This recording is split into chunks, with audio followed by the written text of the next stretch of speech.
সম্মানিত ভিউয়ার্স, চলুন আজকে আমরা পুরাতন আহ, একটা দৃশ্য দেখে নেই যেটা প্রায় বিলুপ্ত।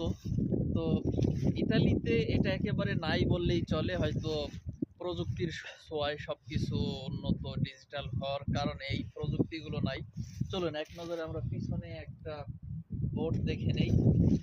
এক এক এলাকায় আঞ্চলিক ভেদে এক একটা নাম হয়ে থাকে।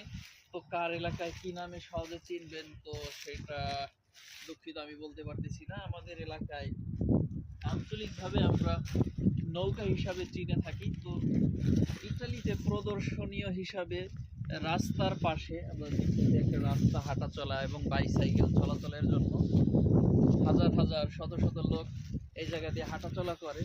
তো দেখার জন্য, পুরাতন স্মৃতি না ভোলার জন্য এই জায়গায় প্রদর্শনীয় হিসাবে রাস্তার মাঝখানে রেখে দিয়েছে।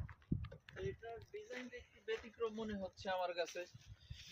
পুরাতন হওয়ার জন্য মাঝখানে যেই কাঠগুলো থাকে সেইগুলো নাই বুঝতেছি না।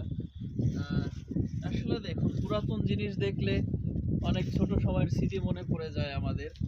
তো আমাদেরও সেই সময়ের বর্ষার স্মৃতি এইটা দেখলেই যে কারো মনে পড়ে যাবে, কারণ বর্ষার সময় সবাই এগুলো নিয়ে চলাফেরা করতে হয়। দুঃখের বিষয়, এই জায়গায় কোনো পানি না থাকার কারণে হয়তো এটাও এখন আর ব্যবহার হবে না।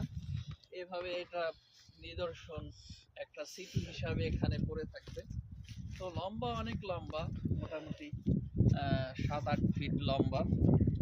তা খুবই সুন্দর, যে ভালো লাগে যখন ছোট ছোট কিছু জিনিস আমরা দেখি পুরাতন দিনের 19 দশকের, তখন আমাদের ছোট সময়ের কথাগুলো অতি সহজেই মনে পড়ে যায়।